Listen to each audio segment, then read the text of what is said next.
ओम अज्ञानतिमिरान्धस्य ज्ञानाञ्जनशलाकया चक्षुरुन्मिलितं येन तस्मै श्रीगुरुवे नमः।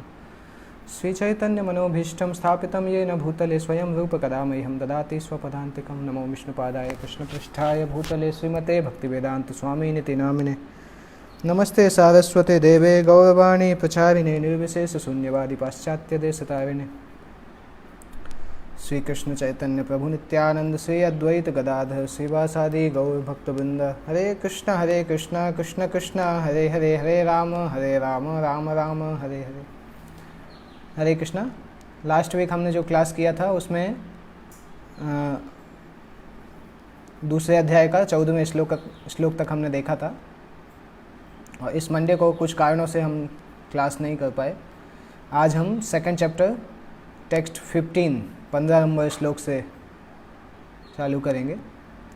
टेक्स्ट 15 बताता है, यम हीना व्यथयन्त्येते पुरुषं पुरुषर्षभ समदुःख सुखम धीरम सोमृतत्वाय कल्पते। तो पिछले इसके पहले वाला जो श्लोक है उस श्लोक में हमने डिस्कस किया था कि मात्र स्पर्शास्तु कौन्तेय शीतोष्ण सुख दुःखदा। व्यक्ति को सुख दुख हानि लाभ गर्मी ठंडी इन सबको सहन करना चाहिए और टॉलरेट करना चाहिए। सोमृतत्वाय कल्पते। तो उस श्लोक के आगे कंटिन्यूएशन में बता रहे हैं 15वें श्लोक में कि जो भी व्यक्ति, हे अर्जुन, जो व्यक्ति सुख दुख से डिस्टर्ब नहीं होता है और दोनों में समान रहता है, वो वास्तविकता में मुक्ति के लिए एलिजिबल है। भगवान बता रहे हैं सुख और दुख दोनों से डिस्टर्ब नहीं होना चाहिए। तो नॉर्मली सबको समझ में आता है दुख से डिस्टर्ब होते हैं लोग, बट यहाँ पे लिखा जा रहा है कि सुख और दुख दोनों से डिस्टर्ब नहीं होना चाहिए, दोनों में समान रहना चाहिए। ये बहुत अमेजिंग क्वालिटी है, क्योंकि सामान्यतः दुख में हम डिस्टर्ब होते हैं परंतु सुख में हम बहुत खुशी हो जाते हैं। हमें लगता है कि सुख हमेशा चलना चाहिए, परंतु रामायण में हम देखते हैं, भरत के कैरेक्टर से ये पता चलता है कि भरत की जब भरत प्रयाग गए थे तो प्रयाग में भारद्वाज मुनि ने सबसे पहले भरत को पूछा था कि आप चित्रकूट क्यों जाना चाहते हैं, क्या आप राम को नुकसान पहुंचाना चाहते हैं। तो भरत की निंदा की थी और भरत ने उसको सहन किया। तो भरत वास्तविकता जानने के बाद उन्होंने भरत की प्रशंसा की, उसको भी भरत ने सहन किया। तो आध्यात्मिक जीवन में बहुत इम्पोर्टेंट है कि व्यक्ति सुख में ज़्यादा सुखी नहीं हो, दुख में ज़्यादा दुखी नहीं हो, दोनों से न्यूट्रल रहे और दोनों को सहन करे। ऐसा व्यक्ति मुक्ति पाने के अनुकूल होता है। भक्त जीवन में हम देखते हैं इस वस्तु को। जीवन में हम इस प्रकार से देखते हैं कि जो भी आध्यात्मिक जीवन में आगे बढ़ने के लिए बहुत दृढ़ प्रतिज्ञ होते हैं, वो दुख और सुख दोनों को सहन कर लेते हैं और ऐसे व्यक्ति मुक्ति को प्राप्त करते हैं। वर्णाश्रम धर्म आप सभी लोग जानते हैं, समाज को वर्ण और आश्रम के आधार पे डिवाइड करना, उसको वर्णाश्रम धर्म बोला जाता है। तो इसमें सबसे अंतिम आश्रम जो होता है संन्यास आश्रम। संन्यास आश्रम ऑब्वियसली बहुत पेनस्टेकिंग दुख जनक सिचुएशन होती है, परंतु जो भी व्यक्ति संन्यास आश्रम स्वीकार करना चाहता है अपने जीवन को सफल करने के लिए, वो संन्यास आश्रम की कठिनाइयों को भी सहन करता है। जो व्यक्ति अपना जीवन सफल करना चाहता है वो इतनी सारी कठिनाइयां होते हुए भी संन्यास आश्रम स्वीकार करता है। संन्यास आश्रम में क्या क्या कठिनाइयां होती हैं?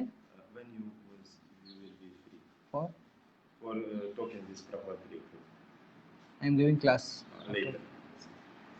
तो जो व्यक्ति अपने जीवन को सफल बनाने के लिए दृढ़ प्रतिज्ञ होता है वो हमेशा संन्यास आश्रम के लिए डिफिकल्टी लेता है। संन्यास आश्रम के लिए डिफिकल्टी का मेन डिफिकल्टी क्या होती है? मेन डिफिकल्टी होती है कि व्यक्ति को अपनी प्रीवियस लाइफ से सारे कनेक्शन छोड़ के अकेले संन्यास आश्रम स्वीकार करके संसार भर में भ्रमण करना और भक्ति का प्रचार करना। भगवद गीता में आता है कि सबसे बड़ी पत्नी और बच्चों के साथ हमारा जो कनेक्शन है उस कनेक्शन को छोड़ना, क्योंकि हर जब हम पूरे जीवन किसी से कनेक्टेड होते हैं शारीरिक स्तर पे, तो उनको छोड़ना बहुत मुश्किल होता है। इसलिए संन्यास आश्रम के पहले एक और आश्रम आता है, वानप्रस्थ आश्रम, जिसमें पति जो है अपनी पत्नी के साथ अलग अलग तीर्थ स्थानों में भ्रमण करता है, और उसके बाद जब वो परिपक्व हो जाता है तब वो संन्यास लेता है। तो जो व्यक्ति ऐसी डिफिकल्टी को सहन कर सकता है वो आध्यात्मिक जीवन में पूर्ण रूप से सफलता प्राप्त कर सकता है। इसी तरह से अर्जुन भी जब क्षत्रिय हैं, यहाँ पे अर्जुन क्षत्रिय धर्म को पालन कर रहे हैं, तो उनसे यहाँ बोला जा रहा है कि आपको हो सकता है अपने फैमिली मेम्बर से फाइट करना बहुत कठिन लगे, जिन लोगों से आप प्रेम करते हैं उनसे फाइट करना हो सकता है आपको बहुत कठिन लगे, परंतु आपको ये करना होगा क्योंकि आपके क्षत्रिय धर्म में ये आता है। जैसे चैतन्य महाप्रभु ने संन्यास उस समय लिया था जब वो 24 साल के थे, और उनके घर में कोई भी मेल मेंबर नहीं था, उनकी पत्नी उनकी माँ थी और उनकी देखभाल करने के लिए भी कोई नहीं था। तब भी चैतन्य महाप्रभु ने संन्यास लिया, और संन्यास लेने के बाद वो कृष्ण भक्ति प्रचार के लिए अपना जीवन दिया। जिस प्रकार से जैसे कोई लास्ट क्लास में भी हमने इस चीज़ को डिस्कस किया था कि जैसे कोई आर्मी होता है, सेना में होता है, तो सेना में फाइट करने के लिए हो सकता है वो घर में अकेला हो बच्चा, पर तब भी वो फाइट करने के लिए जाता है जब उसको बॉर्डर से बुलावा आता है। और हो सकता है फाइट करते करते उसकी मृत्यु भी हो जाए, परंतु उसकी मृत्यु को भी ग्लोरियस माना जाता है, क्योंकि उसने उच्च धर्म को करने के लिए अपने अपने घर को त्यागा, तो ये बहुत ग्लोरियस माना जाता है। इसी तरह से जब कोई व्यक्ति आध्यात्मिक जीवन का प्रचार करने के लिए अपने आप को पूरी तरह से तैयार करता है और संसार भर में घूम के कृष्ण भक्ति का प्रचार करता है, तब उसको संन्यास बोला जाता है। उस संन्यास आश्रम को प्राप्त करने के लिए व्यक्ति अगर कुछ कठिनाई स्वीकार करता है तो उसमें कोई समस्या नहीं होती है। इसके बाद अगला श्लोक आता है, ना सतो विद्यते भावो ना भावो विद्यते सतः उभयोरपि द्रष्टोऽन्तस्त्वयन्योस्तत्त्वदर्शिभिः। इसमें बताया जा रहा है कि जो व्यक्ति सत्य को जानने वाले हैं वो जानते हैं कि भौतिक शरीर कभी भी नहीं रहता है और आत्मा में कभी परिवर्तन नहीं होता है। वास्तविकता में हमारे साथ दो आइडेंटिटी होती हैं। एक तो हमारा भौतिक शरीर जिसके दो हिस्से होते हैं, सूक्ष्म शरीर और स्थूल शरीर। सूक्ष्म शरीर मतलब मन बुद्धि अहंकार से बनने वाला शरीर, और स्थूल शरीर मतलब पंच महाभूत, भूमि जल वायु अग्नि आकाश, इनसे बना हुआ शरीर, और इसके अंदर होती है आत्मा। तो आत्मा जो है वो स्पिरिट है और शरीर मैटर है। आत्मा आध्यात्मिक है, शरीर भौतिक है। तो जो भी सत्य को जानने वाले हैं वो बताते हैं कि शरीर कभी भी नहीं चलता है, शरीर खत्म हो जाता है, परंतु आत्मा का कभी परिवर्तन नहीं होता है। तो जिन्होंने इन दोनों के नेचर को देखा है वो जानते हैं कि इन दोनों में क्या अंतर है। भौतिक शरीर हमेशा बदलता रहता है, शरीर हमेशा बदलता है, ये मॉडर्न साइंटिस्ट भी जानते हैं, क्योंकि शरीर की जो सेल्स हैं, जो कोशिकाएं हैं, वो हमेशा बदलती रहती हैं। और ऐसा साइंटिफिक सर्कल में भी ऐसा जाना जाता है कि 7 साल के अंदर सारी कोशिकाएं बदल जाती हैं। और प्रैक्टिकली ऐसा बोला जा सकता है कि 7 साल में व्यक्ति एकदम नया व्यक्ति बन जाता है। परंतु तब भी शरीर बदलता रहता है, परंतु आत्मा अनचेंजेबल रहती है। जन्म मृत्यु बुढ़ापा शरीर में आते हैं, परंतु आत्मा हमेशा परमानेंटली रहती है, हमेशा बिना कोई परिवर्तन के उपस्थित रहती है। ये आत्मा और पदार्थ के बीच में अंतर है। नेचर के द्वारा ही शरीर हमेशा परिवर्तनशील है और आत्मा हमेशा नित्य है, और ये सत्य सभी लोग जानते हैं। जो भी आध्यात्मिक जीवन में आते हैं वो इस सत्य को पूरी तरह से जानते हैं कि शरीर नित्य है, शरीर अनित्य है और आत्मा अनित्य है। तो यहाँ पे भगवान निर्देशन प्रारंभ कर रहे हैं जीवों को, जो कि अविद्या के प्रभाव में है। अविद्या का प्रभाव कैसे दूर किया जा सकता है? अविद्या क्या बोला जाता है? अविद्या बोला जाता है अपने आप को शरीर समझना। यद्यपि हम आत्मा हैं, परंतु जब हम अपने आप को शरीर के जैसा समझते हैं तो इसको अविद्या बोला जाता है, अविद्या चक्षु। हम स्वयं को शरीर समझते हैं, दूसरे लोगों को शरीर समझते हैं, शरीर से संबंधित जो रिलेशनशिप्स हैं, संबंध हैं, उसको अपना समझते हैं। और फिर जब कोई व्यक्ति संसार से जाता है, हमारे रिलेटिव्स जब संसार से जाते हैं, तो हम बहुत दुख, शरीर के स्तर पर दुख प्राप्त करते हैं। परंतु ये पूरा का पूरा जो पूरा का पूरा जो चीज़ है ये अज्ञानता से भरा हुआ है, इसमें कोई ज्ञान नहीं है, क्योंकि इसमें हमें पता ही नहीं कि हम वास्तविकता में हैं क्या। क्योंकि हम समझ सकते हैं, भगवत तत्व को जानने के लिए हम अपने आप को अगर स्टडी करेंगे तो समझ सकते हैं। और आत्मा और भगवान कैसे एक दूसरे से कनेक्टेड हैं। आत्मा को भगवान का अंश बोला जाता है। जैसे अगर आप कहीं गोल्ड माइन में जाएंगे तो गोल्ड माइन में आपको सोने का छोटा सा टुकड़ा मिलेगा। तो सोने का टुकड़ा और गोल्ड माइन का पूरा सोना दोनों समान है क्वालिटी में, परंतु दोनों के परिमाण में अंतर है। सोने का टुकड़ा छोटा सा है और सोने की खान बहुत बड़ी है। तो इसी तरह से आत्मा और भगवान के बीच में अंतर है। वेदांत सूत्र में भी और श्रीमद् भागवतम में भी इस प्रकार से बताया गया है कि भगवान जो है वो सब कुछ भगवान से निकलता है। भगवान की दो प्रकार की शक्तियाँ होती हैं, एक होती है बहिरंगा शक्ति, दूसरी होती है अंतरंगा शक्ति, और आत्मा जो है वो तटस्थ शक्ति कहलाती है। तो हम सब आते हैं और भगवान जो है वो शक्तिमान है। तो हमारे और भगवान में अगर गुणों के आधार पर देखेंगे तो अंतर नहीं है, परंतु परिमाण के आधार पर अंतर है। भगवान इनफाइनाइट अनंत है और हम अनंत रूप से सूक्ष्म हैं, इन्फिनिट सिमल। तो ये तत्व वास्तविकता में जिसको पता होता है उसको बुद्धिमान बोला जाता है। क्योंकि इवन आध्यात्मिकता में आने के बाद भी लोग इस तत्व को नहीं जानते हैं पूरी तरह से। अगर कोई जानता है कि वो आत्मा है, तब भी वो ये नहीं जानता है कि वो भगवान से भिन्न है या भगवान का अंश है। तो ये तत्व जो जानता है आत्मा भगवान का अंश है और हम शरीर से अलग हैं, जो इस तत्व को जानता है उसको वास्तविकता में बुद्धिमान बोला जाता है। अभी भगवान सांख्य योग और डिटेल में बताते हैं। अविनाशी तु तद्विद्धि येन सर्वमिदं ततं विनाशमव्ययस्यास्य न कश्चित् कर्तुमर्हति। अविनाशी तु तद्विद्धि येन सर्वमिदं ततं। इसमें बताया जा रहा है कि वो आत्मा जो है अविनाशी है। उस आत्मा को कोई भी विनाश नहीं कर सकता है, उस आत्मा का कभी विनाश नहीं हो सकता है। और ये आत्मा जो कि पूरे शरीर में निवास करती है, पूरे शरीर को परवेट करती है, उसको हमें समझना चाहिए कि ये अविनाशी आत्मा है और इस आत्मा को कोई भी विनाश नहीं कर पाता है। इस श्लोक में क्लियरली आत्मा के रियल नेचर के बारे में बताया गया है, जो कि पूरे शरीर में फैला हुआ होता है। कोई भी व्यक्ति समझ सकता है कि पूरे शरीर में जो क्या फैला हुआ है। पूरे शरीर में वास्तविकता में चेतना उपस्थित होती है। हर व्यक्ति अपने दुख और सुख को जानता है, परंतु हम केवल अपने दुख और सुख को जान सकते हैं, किसी और के दुख और सुख को नहीं समझ सकते हैं। इससे पता चलता है कि हमारे और भगवान में ये अंतर है। हम केवल अपने पेन्स और प्लेजर को समझते हैं, जबकि भगवान सभी के बारे में समझते हैं। क्योंकि भगवान सभी के हृदय में स्थित हैं परमात्मा के आधार पर, इसलिए भगवान सभी को समझ सकते हैं। तो ये चेतना जो है, इंग्लिश में ऐसा बोला जाता है, consciousness is the symptom of the soul. चेतना आत्मा का लक्षण है। जहाँ पे आत्मा होती है वहाँ पे चेतना उपस्थित होती है। और ये चेतना पांच प्रकार से ढकी होती है। सबसे निचला स्तर होता है चेतना का आच्छादित, जब चेतना पूरी तरह से ढकी होती है, कवर्ड होती है। ये चेतना पाई जाती है पेड़ पौधों में, पूरी तरह से ढकी हुई चेतना। कुछ लेवल ऑफ चेतना पाया जाता है, परंतु पूरी तरह से ढका रहता है।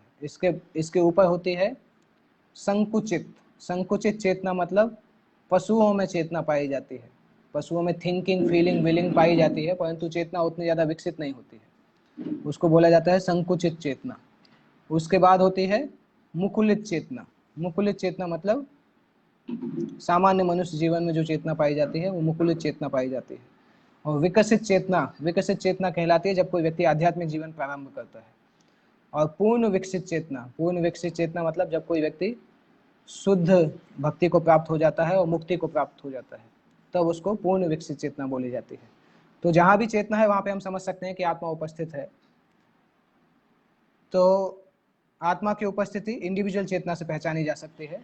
और आत्मा का साइज यहाँ पे दिया गया है, बालाग्र शतभागस्य शतधा कल्पितस्य सा। एक बाल का जो टिप होता है, उस टिप को 10,000 बार डिवाइड, एक बाल का जो नोक है उसका 10,000वां हिस्सा जो है वो आत्मा का साइज कहलाता है। ये भगवत गीता में भी आता है। तो इस प्रकार से ये आत्मा जो है इस संसार के एटम से बहुत छोटी होती है। संसार के जो भी एटम्स हैं वो आत्मा से बड़े होते हैं, कोई भी ऐसा एटम नहीं जो आत्मा से छोटा होता है। और ऐसी आत्माएं पूरे संसार में, पूरे यूनिवर्स, हर जगह व्याप्त हैं। और ये आत्माएं जब कोई शरीर में जाती हैं तो उस शरीर में जीवन की उत्पत्ति होती है, और जब वो आत्मा शरीर से चली जाती है तो शरीर का जीवन खत्म हो जाता है। वास्तविकता में ये आत्मा को कोई देख नहीं पाता है भौतिक संसार में, परंतु ये आत्मा इस शरीर में, इस संसार में जीवन का कारण है। तो हर जीव के हृदय में आत्मा होती है, इंडिविजुअल आत्मा होती है। ऐसा नहीं कि सभी की समान आत्मा होती है। हर व्यक्ति के हृदय में एक आत्मा होती है, वो इंडिविजुअल होती है। जैसे मेरे हृदय में आत्मा है, आपके हृदय में भी आत्मा है, परंतु ये दो आत्माएं अलग अलग हैं। परंतु भगवान जो है वो परमात्मा कहलाते हैं, और वो सभी के हृदय में कॉमन, सभी के हृदय में कॉमन रहते हैं। तो जिस प्रकार से कोई दवाई अगर हम लेते हैं, कोई मेडिसिन लेते हैं, तो मेडिसिन हम एक जगह पे लेते हैं, परंतु उसका प्रभाव जो है पूरे शरीर में जाता है। इसी प्रकार से आत्मा यद्यपि हृदय में स्थित है, परंतु आत्मा का प्रभाव पूरे पूरे शरीर में चेतना के रूप में रहता है। उससे आत्मा की उपस्थिति का पता चलता है। शरीर में से चेतना को हटा दिया जाए तो शरीर क्या है, वो खत्म हो जाता है। तो दैट मीन्स चेतना जो है वो वास्तविकता में जीवन का कारण है, और चेतना का कारण है आत्मा। इसके बाद अगले श्लोक, नित्यस्योक्ता शरीरिणः अनाशिनो प्रमेयस्य तस्माद् युध्यस्व भारत।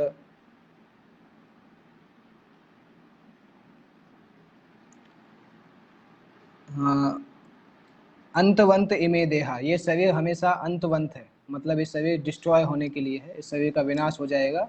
नित्य स्योक्ता शरीर विना, परंतु शरीर ही जो है, आत्मा जो है वो हमेशा नित्य होती है। अनाशिनो अप्रमेयस्य, अप्रमेयस्य का मतलब होता है इमेजरेबल। इस आत्मा को भौतिक चीजों के द्वारा नापा नहीं जा सकता है, इसलिए इसको इमेजरेबल बोला जाता है। अनाशिन मतलब इसका कभी विनाश नहीं हो सकता है। तो एक तरफ शरीर अंतवंत है, विनाश हो जाता है, परंतु आत्मा नित्य है, नित्य नित्य सुक्त शरीर। और अनाशिना अप्रमेयस्य, आत्मा का कभी विनाश नहीं हो सकता है, और आत्मा को कभी भी मापा नहीं जा सकता है। इसलिए हे भरतवंशी, आपको अभी युद्ध करना चाहिए। The material body of the indestructible, immeasurable and eternal living entity is sure to come to an end. Therefore fight, O descendant of Bharata. Arjun जो ऐसा लक्षण बता रहे थे कैसे वो अपने सगे संबंधियों को मारेंगे, उस लक्षण को भगवान यहाँ पे आत्मा के ज्ञान से दूर कर रहे हैं। तो अर्जुन का जो पहला कारण था कंपैशन, वो यहाँ पे इन श्लोकों से भगवान हटाने का प्रयास कर रहे हैं। और इस श्लोक में क्लियरली कंपैरिजन दिया गया है, अंतवंत आत्मा जो है वो सनातन है।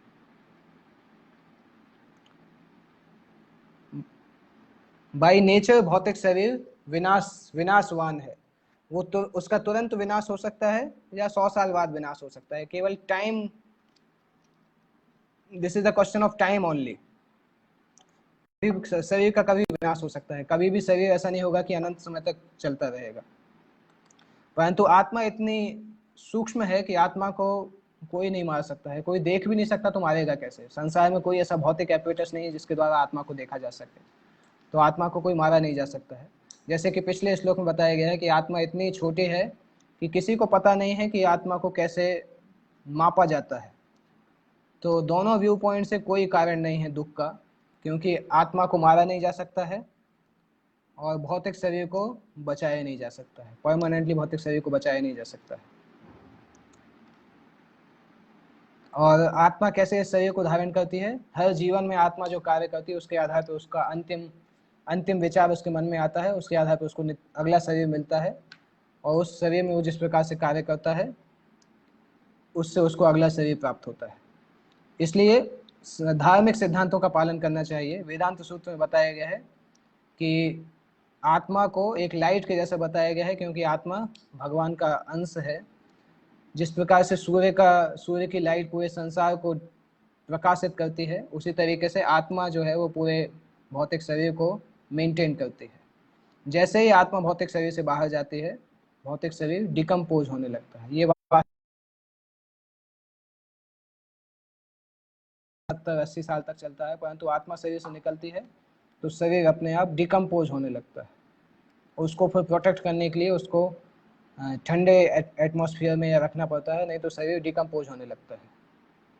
इसलिए आत्मा वास्तविकता में शरीर को मेंटेन करती है, और ये शरीर उतना इंपॉर्टेंट नहीं है जितनी आत्मा इंपॉर्टेंट है। तो अर्जुन को बताया जा रहा है यहाँ पे कि अर्जुन को फाइट करना चाहिए धर्म के लिए, अर्जुन को फाइट करना चाहिए, उसके शारीरिक कर्तव्यों और शारीरिक अटैचमेंट को भूल के उसको फाइट करना चाहिए।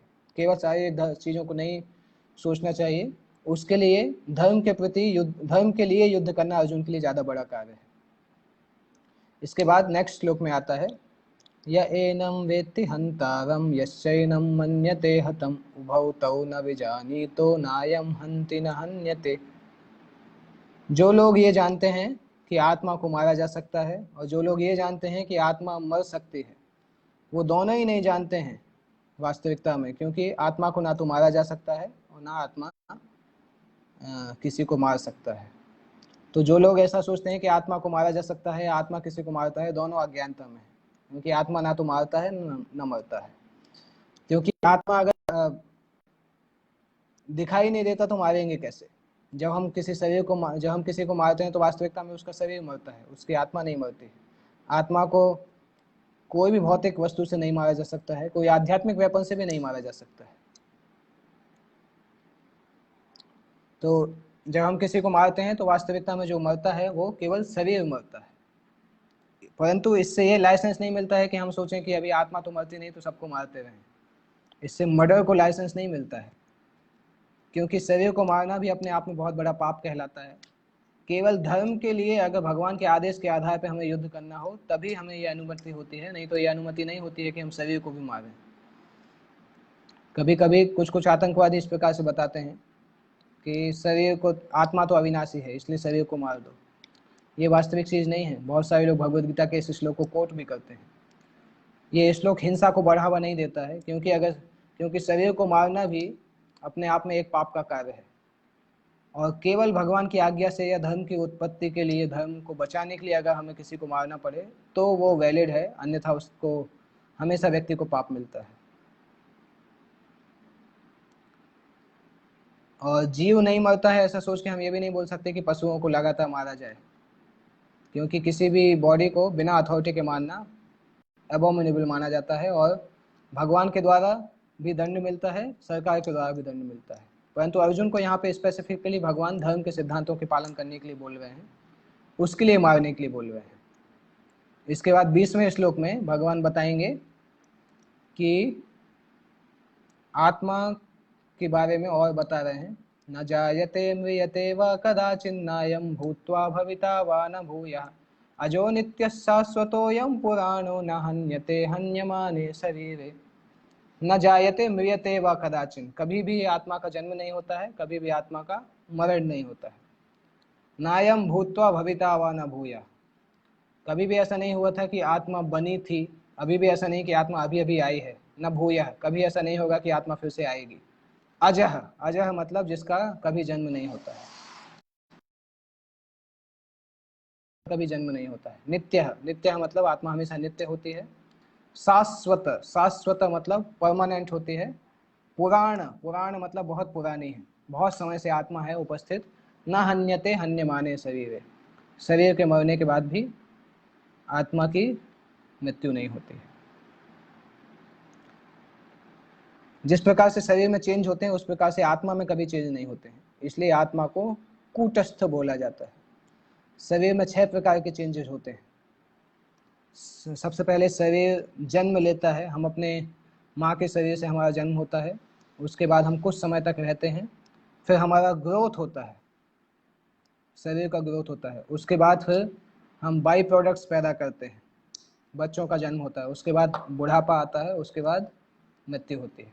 तो ये 6 प्रकार के परिवर्तन होते हैं शरीर में आत्मा की उपस्थिति से, परंतु आत्मा कभी चेंज नहीं होती है। परंतु इन 6 प्रकार के चेंजों से हम ये भले ही समझ सकते हैं कि जब भी किसी भी जगह पे, किसी भी स्थान में ये 6 प्रकार के चेंज होते हैं तो उससे हमें पता चलता है कि आत्मा उपस्थित है उस जगह पे। जहाँ पे भी ये 6 प्रकार के चेंजेस होते हैं वहाँ पे हमें समझ में आता है कि आत्मा उपस्थित है। क्योंकि अगर आत्मा उपस्थित नहीं होगी तो ये 6 प्रकार के चेंज होते हैं। तब केवल एक ही चेंज होता है, शरीर जो मैटर है वो हमेशा टूट जाता है। मैटर में केवल एक ही चेंज पाया जाता है, केवल मैटर टूट जाता है या डिस्ट्रॉय हो जाता है, परंतु आत्मा की उपस्थिति में उसमें ये 6 चेंज पाए जाते हैं। ये चेंजेस देखते हैं, हमें समझ जाना चाहिए कि आत्मा है। जैसे पेड़ों के अंदर पेड़ भी बढ़ते हैं, पेड़ से फल पैदा होते हैं और फिर धीरे धीरे पेड़ पुराने होके फिर सूख जाते हैं। उससे पता चलता है कि पेड़ों के अंदर भी आत्मा है। तो संसार में जहाँ भी ये 6 प्रकार के चेंज हम देखते हैं, हमें समझ जाना चाहिए कि उसके अंदर आत्मा है। आत्मा का जन्म नहीं होता है वहाँ पे, और आत्मा की मृत्यु भी नहीं होती है, परंतु आत्मा की उपस्थिति से वो शरीर कार्य करता है। भगवत गीता में आगे आएगा, जातस्य ही ध्रुव मृत्यु ध्रुवम जन्म मृतस्य च। जिसका जन्म होता है उसकी मृत्यु होती है, परंतु चूंकि आत्मा का जन्म ही नहीं होते तो आत्मा का मृत्यु कैसे होगी। और आत्मा के लिए कोई भूत भविष्य वर्तमान नहीं है, क्योंकि आत्मा हमेशा से है। तो भूत भविष्य वर्तमान उसके लिए होता है जो कभी था फिर कभी नहीं होगा, उसके लिए भूत भविष्य वर्तमान होता है। क्योंकि आत्मा हमेशा से रहती है, इसलिए आत्मा का कोई पास्ट प्रेजेंट और फ्यूचर नहीं होता है। शरीर के शरीर, हम अपने आप को शरीर सोचते हैं, जीवन के बारे में सोचते हैं, परंतु आत्मा कभी भी बुढ़ा भी नहीं होता है। जो बूढ़े लोग होते हैं वो भी अंदर से ऐसा फील नहीं करते हैं, अंदर से तब भी उनकी फीलिंग समान होती है, केवल शरीर के कारण उनको कठिनाइयाँ होती हैं। और शरीर के जो परिवर्तन होते हैं उससे आत्मा को प्रभाव नहीं होता है।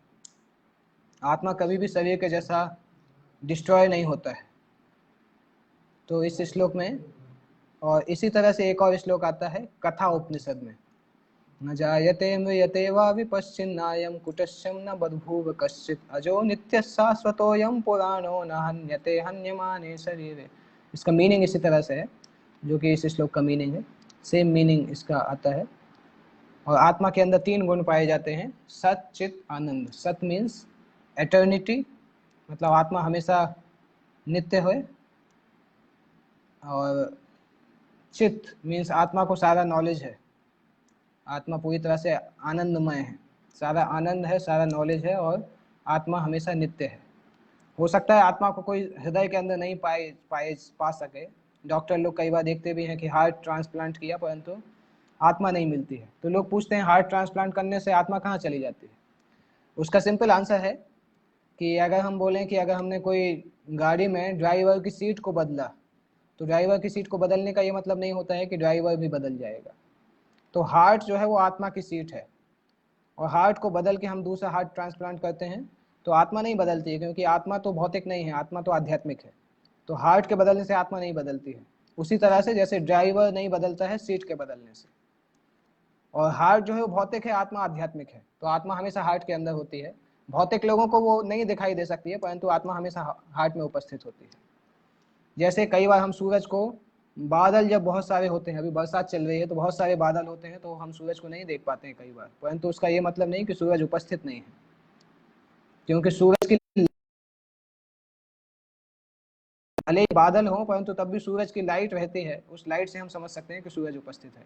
इसी तरीके से आत्मा जब होती है तो शरीर में चेतना पाई जाती है, तो उस चेतना की उपस्थिति से हम समझ सकते हैं कि आत्मा उपस्थित है। और 2 प्रकार की आत्माएं होती हैं, एक आत्मा होती है अणु आत्मा, एक आत्मा होती है विभु आत्मा। द्वौ भूत सर्गे लोकेस्मिन्, 2 प्रकार की आत्माएं पाई जाती हैं। विभु आत्मा मतलब परमात्मा जो भगवान है, और अणु आत्मा मतलब हम सभी। तो हृदय में दोनों पाए जाते हैं, और ये आत्मा हम जो हैं हम अपने फलों का भोग करते हैं, और विभु आत्मा परमात्मा हमें विटनेस करता है। और जब हम ये आत्मा परमात्मा को देखती है, उनसे संबंध स्थापित करती है, तो आत्मा खुशी हो जाती है। तो यहाँ पे अर्जुन जो है वो अणु आत्मा है, और भगवान कृष्ण जो है वो परमात्मा है। इसलिए अर्जुन को कृष्ण के द्वारा दिव्य चीज प्रदान करना चाहिए, तभी अर्जुन सुख को प्राप्त करेंगे। तो कल से हम श्लोक नंबर 21 श्लोक हम कल से डिस्कस करें। कल मतलब नेक्स्ट क्लास, मंडे को जब नेक्स्ट क्लास होगी तो हम श्लोक संख्या 21 से डिस्कस करेंगे।